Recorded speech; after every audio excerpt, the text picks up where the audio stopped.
Hello, my name is Tate. I'm a professor and cooperative extension specialist in rangeland watershed management with the University of California at Davis. And today I'm going to talk with you a little bit about the issue of stream temperature. And why should we be concerned about stream temperature on grazing lands in California and the western U.S.? Well, cold water is a critical habitat feature for species such as trout and salmon, many of which are sensitive and potentially endangered in some of the lands that our livestock graze on. We know that factors such as air temperature, vegetative cover, the amount of canopy that's over a stream, and streamflow dynamics are important factors that define the site-specific temperature regime of a stream. And we know that range management decisions can impact some of these factors and thus has the potential to increase stream temperature. So we're going to talk about that a little bit today. And so one of the activities that can occur on a ranch or grazing lands that can increase stream temperature is excessive riparian grazing.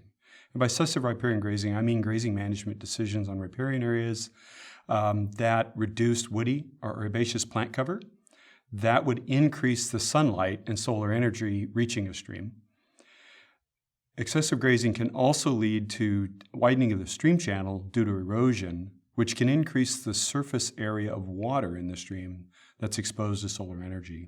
These two things together both can work to increase stream temperature and potentially impair cold water habitat.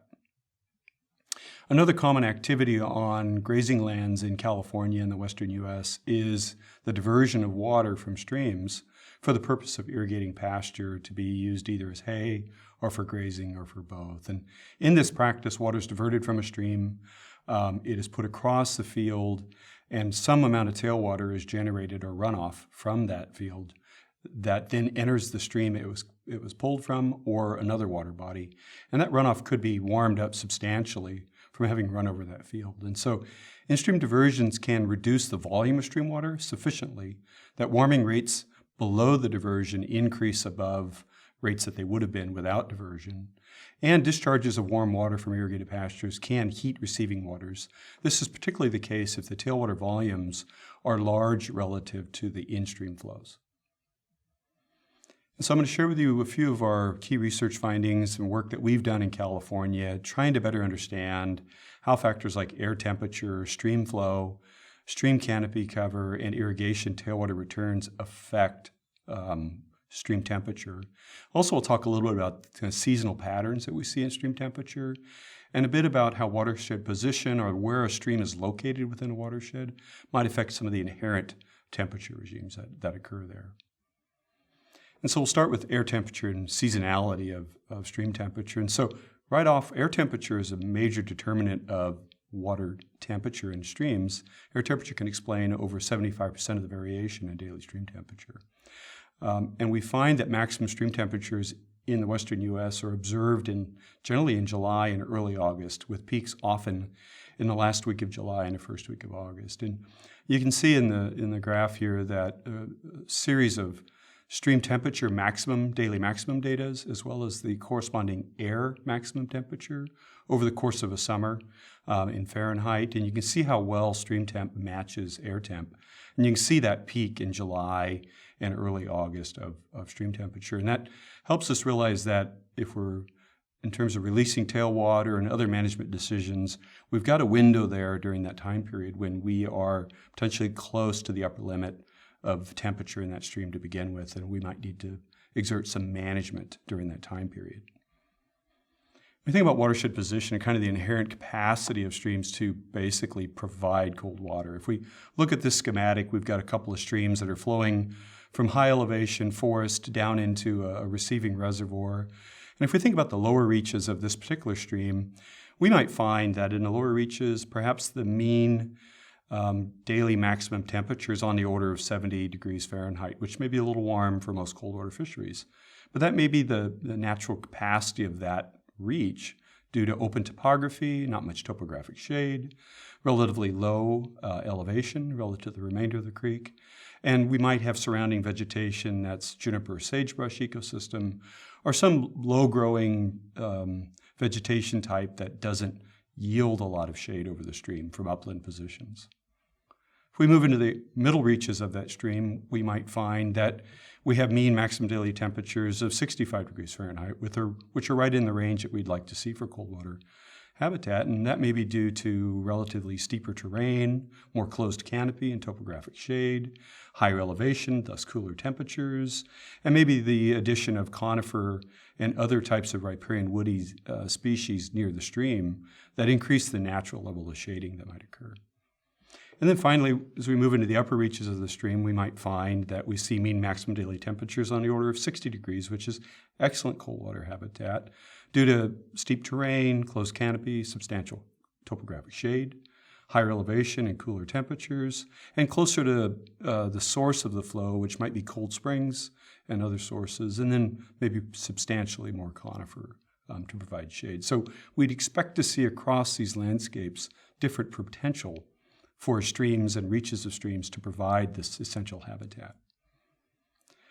So let's talk a little bit about stream flow and what we know. Well, we know that as we increase stream flow, we tend to see associated reductions in stream temperature. If you look at this graph, this is an average response from a lot of data that we've collected over the years, trying to correlate statistically stream flow to daily maximum stream temperature in Fahrenheit. And so you can see as we increase stream flow in cubic feet per second from 1 to, say, 4, we can lower temperatures anywhere from 60 down to maybe 55 degrees. So potentially a 5-degree reduction across the range of this graph is possible.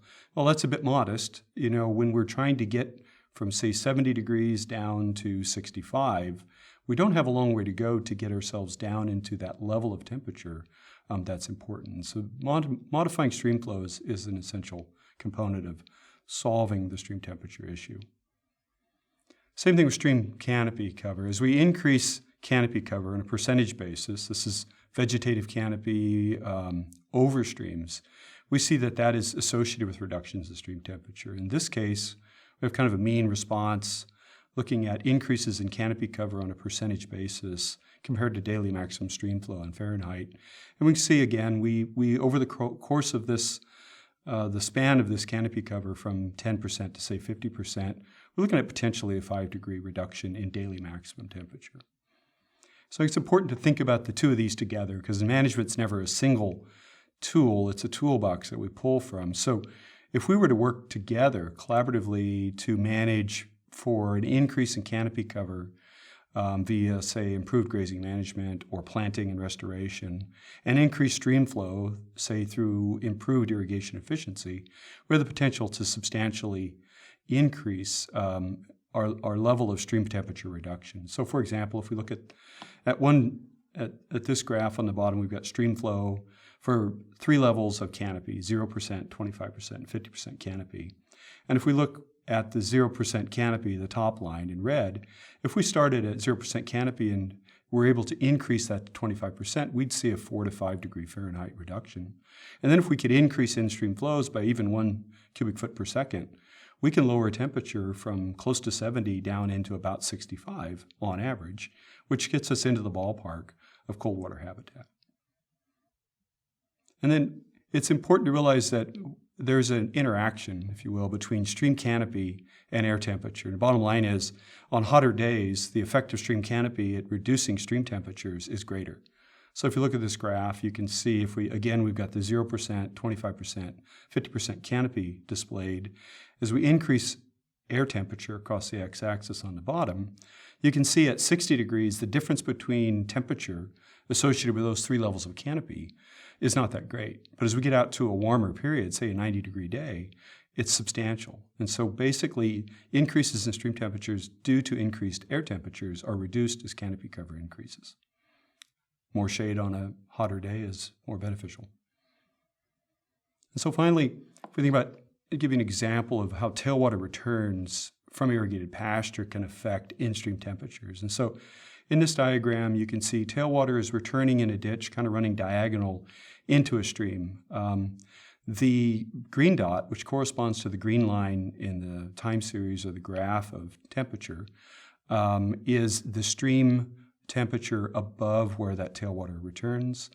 The red dot represents the monitoring location where the temperature of the tailwater returns themselves were measured. You can see they're quite warmer in the graph. And then the blue is the temperature in the stream below where those tailwater returns have come in. And you can see that that single tailwater return has substantially increased from the green to the blue line, the temperature in that stream due to those irrigation management decisions.